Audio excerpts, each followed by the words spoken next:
Salam alaikum. Comme à chaque élection organisée en Belgique, eh bien, Maghreb TV accompagne l'organisation de ces élections. Et aujourd'hui, à l'occasion des élections communales 2018 que connaîtra la Belgique, eh bien, Maghreb TV vous présente des émissions spéciales dans lesquelles il vous présente des candidats, des nouveaux candidats issus de la diversité surtout, mais aussi des têtes de liste.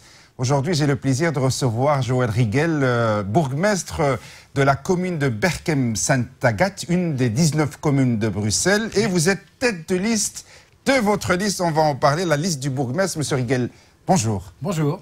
Alors, vous êtes tête de liste, vous avez ramené une grande affiche, Joël Rigel, premier de sa propre liste, la liste du bourgmestre. Alors d'abord, on va vous présenter à nos téléspectateurs et téléspectatrices Joël Rigel, bourgmestre depuis 15 ans déjà, depuis 2003 de la commune de Berchem-Sint-Agathe, et vous étiez député pendant 15 ans. Alors, Joël Rigel, en quelques mots, si vous voulez bien vous présenter.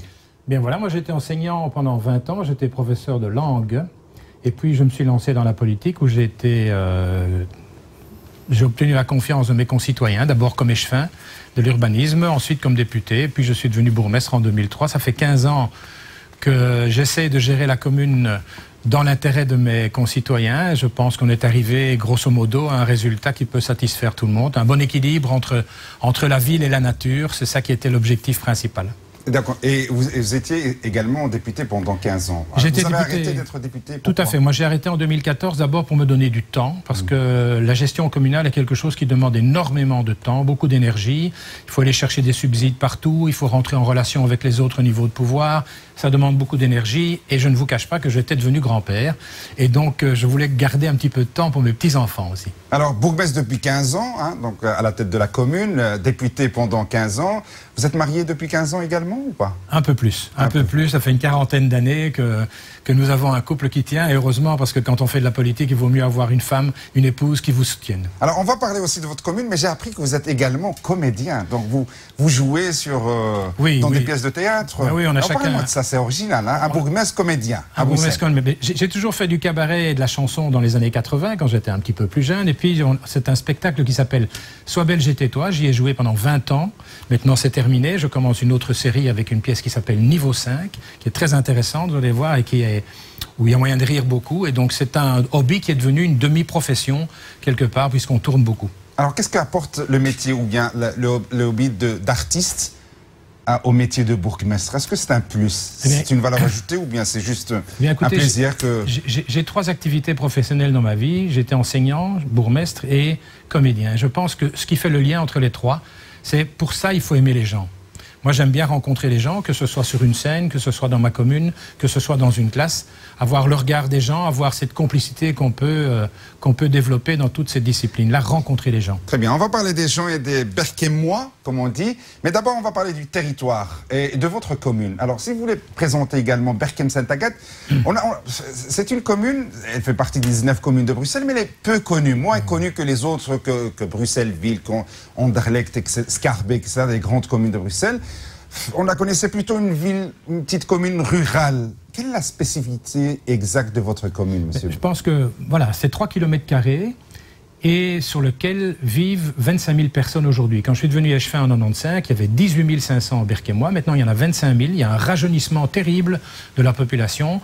C'est une petite commune calme, c'est une petite commune sympa. C'est pas la commune où on fait la fête. Hein. Si c'est pour faire la fête, il vaut mieux aller à Bruxelles-Ville ou à Ixelles. C'est une commune résidentielle que les familles apprécient beaucoup. On vient chercher le calme. Voilà, qu'est-ce qu'on vient chercher exactement? Les gens qui viennent habiter à Berchem, l'immobilier est moins cher, je ne sais pas. Qu'est-ce qu'on vient chercher chez vous? L'immobilier est encore actuellement relativement abordable. Et beaucoup de gens qui choisissent de monter à Berchem me disent, Monsieur Bourgmestre, on vient chez vous parce qu'il fait calme, il y a de l'ordre et il fait propre. Et c'est vert. Donc c'est ça qu'on essaye de sauvegarder. On a quand même le Zavelenberg, le Hoogveld, le Bois du Wilder, plusieurs parcs, le parc Piersoul. On a créé beaucoup de plaines de jeux aussi, parce que nous, on ne jure que par les familles, et on est persuadé que si on donne de beaux terrains de jeu et de beaux parcs aux familles, eh bien, ça permet d'avoir, je dirais, une atmosphère de vie et une qualité de vie beaucoup plus grande. Bruxelles, la région connaît une transformation démographique. Hein. Est-ce qu'elle a une incidence sur votre commune? Oui, oui, bien sûr, parce que nous avons l'arrivée de plusieurs communautés. On a une communauté maghrébine très importante, évidemment. On a aussi une communauté roumaine très importante, une communauté polonaise très importante. Et je dirais qu'à Berchem-Saint-Agathe, tout le monde vit l'un à côté de l'autre de manière très sympa, avec beaucoup de respect mutuel. Un des enjeux pour l'avenir, c'est d'essayer de vivre un peu plus ensemble. Et je pense que ça, c'est à travers des projets de quartier qu'on pourrait le faire, parce que je sens que les gens se mobilisent et se rencontrent. Je donne un exemple. Du côté de la place Rulens, rue Oppenveld, on a créé ce qu'on appelle un plan local de prévention au départ de petits problèmes de sécurité. C'est-à-dire, ce sont tous des citoyens qui se mettent ensemble, coachés par un policier, un inspecteur de quartier, qui échangent des informations. Et les gens me disent aujourd'hui, au départ d'un petit problème de sécurité, aujourd'hui, maintenant, on se connaît, on se dit bonjour en rue, on va l'un chez l'autre et on crée des choses ensemble. Les potagers de quartier qui amènent aussi à se rencontrer, quelle que soit son origine culturelle, les plaines de jeux, parler des enfants.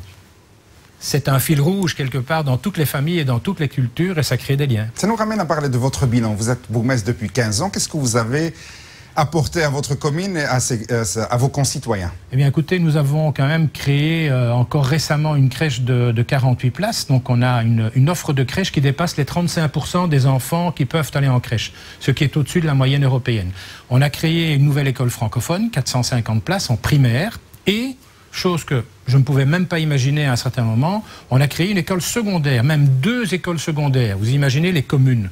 Ce n'est pas leur core business, comme on dit, ce sont les communautés qui doivent créer les écoles. Eh bien, avec Molenbeek et Berchem, on s'est mis ensemble, avec la Fédération de l'enseignement libre indépendant, ce qu'on appelle l'école neutre, et nous avons créé 2 fois 750 places dans le secondaire, dans le nord-ouest de Bruxelles, et ça ne nous coûte pas trop d'argent.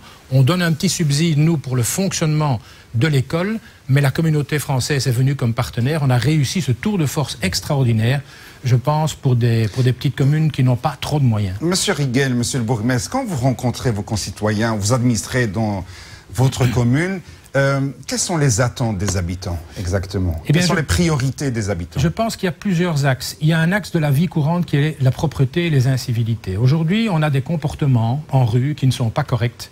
On jette ses poubelles n'importe où, on dépose ses poubelles quand il ne faut pas, on jette n'importe quoi sur l'espace public. Et là, on a un gros effort à faire à la fois du côté des autorités, mais du côté des citoyens, parce qu'il faut que les citoyens aussi participent, je dirais, au bien-être général. Il y a une attente, je pense, du côté des jeunes. Parce qu'aujourd'hui, nos jeunes qui étaient en primaire, ils grandissent évidemment, à un certain moment, ils arrivent en secondaire et ils cherchent de l'emploi. Il y a des jeunes qui sont qualifiés, c'est déjà pas évident de trouver de l'emploi, des jeunes qui sont moins qualifiés. Et là, on va devoir travailler, me semble-t-il, un peu plus, je dirais, stimuler Actiris, la maison de l'emploi, pour qu'ils s'occupent un peu plus des jeunes. Et notre proposition, c'est d'organiser une véritable coordination entre la maison de l'emploi d'Actiris, la commune, le CPS qui remet déjà beaucoup de gens au travail et les PME de notre commune qui peuvent éventuellement alors, je dirais, engager des jeunes. Nous le faisons déjà à travers 2 programmes. L'été jeune où on engage des jeunes pendant 15 jours au service de la commune, du CPS, etc. Où nous payons une partie du salaire d'un jeune qui est engagé dans une PME locale. Et je pense que ça, c'est un axe qu'on va devoir développer. Évidemment, ça, des crèches, on va encore nous en demander, puisqu'il y a des enfants et certainement encore des enfants en devenir. La sécurité, je pense que tout le monde souhaite vivre dans la tranquillité et la sécurité. Alors, sur ce point-là, on va essayer de développer encore un peu notre division locale. On est dans la zone de police nord-ouest avec Molenbeek, Jet, Gansoren, Kuckelberg, etc. Développer un peu la division locale, augmenter les patrouilles pour les avoir en 24 heures sur 24, rien que sur Berchem-Saint-Agathe. Et nous avons le projet aussi de rajouter une petite dizaine de caméras, pas plus. On vient d'en rajouter 15. Il y en a 20 pour l'instant, plus 10. Comme ça, on peut couvrir l'ensemble du territoire, notamment pour les incivilités, quand vous avez des gens qui arrivent le matin, qui s'arrêtent, sortent de leur voiture, jettent leurs poubelles pour ne pas payer dans leur ville ou dans leur province à côté. Ça, on doit absolument combattre. Mais également par rapport au tissu économique, qui vient s'installer chez vous comme commerçant, comme genre de commerce ou Alors, comme nous avons également aussi de petites entreprises qui viennent s'installer chez vous. Quelles sont les caractéristiques de ces PME? Je dirais que c'est essentiellement résidentiel, Berchem-Saint-Agathe. On a 2 zones où il y a des entreprises qui sont installées. On a fait venir des entreprises près de la gare de Berchem. Nous avons développé ce qu'on appelle un plan particulier d'affectation du sol. On a construit des bureaux. Vous avez Randstad qui est là. Vous avez L'Oréal qui est venu s'installer à Berchem-Saint-Agathe, le centre de L'Oréal Bruxelles. Vous avez d'autres grosses sociétés. Là où on doit travailler, et je pense que c'est aussi intéressant pour les jeunes, c'est tout ce qui est petit commerce. Le petit commerce s'effiloche. Vous avez des grands centres commerciaux qui ont pompé en quelque sorte toute la clientèle. Et aujourd'hui, on doit revenir, à mon avis, à des commerces de proximité, ce qui évite des problèmes de mobilité et des commerces de qualité. Mais quel est le problème aujourd'hui pour un jeune commerçant? Le prix du loyer de son rez-de-chaussée commercial, évidemment. Ça va parfois de 600 à 1800 euros. C'est un peu cher. Commencer son mois, même si c'est pour vendre des pizzas ou des crêpes, peu importe, avec 1800 euros de salaire. Donc l'idée, ce serait que la commune achète des rez-de-chaussée commerciaux, les remette à neuf, les rénove avec la collaboration de Hub Brussels, qui est une agence bruxelloise qui peut nous aider, et mettre ces rez-de-chaussée à disposition pour faire des espèces de start-up shops, des magasins qui démarrent, pour faire démarrer les jeunes, parce qu'eux, ils en ont besoin. Très bien. Alors vous, Monsieur Rigel, Monsieur le bourgmestre, vous êtes étiqueté CDH, Centre démocrate humaniste, mais vous présentez une liste du bourgmestre. Oui. Quelle est la différence? C'est une tradition de rassemblement. Moi, j'ai été élu à l'époque du PSC, encore dans l'opposition, et puis je suis monté sur la liste du bourgmestre de l'époque, Monsieur Gooskens, mon prédécesseur. Et ici, j'ai voulu encore ouvrir davantage, parce que je trouve que sur le plan local, on a bien sûr ces valeurs humanistes profondes, et moi je suis fidèle au CDH, et je ne m'en cache pas, bien évidemment, puisque j'ai été député. Mais je pense qu'on peut aussi trouver dans d'autres courants et dans d'autres personnalités, je dirais, des valeurs semblables, des valeurs humanistes. C'est ça qu'on a essayé de faire au niveau de la liste du bourgmestre, c'est rassembler des gens qui portent ces valeurs-là. Alors quels sont ces gens? Si vous voulez parler de vos partenaires sur cette liste, comment vous pouvez les présenter? Eh bien, ils viennent d'horizons et d'âges différents. Vous avez des CDH, vous avez des CDNV, des néerlandophones, vous avez des indépendants qui n'ont aucune couleur politique mais qui ont été intéressés par notre travail. On avait lancé un appel, on a fait une espèce de casting, si vous voulez, en quelque sorte, et des gens nous ont dit, nous on a envie de travailler avec vous.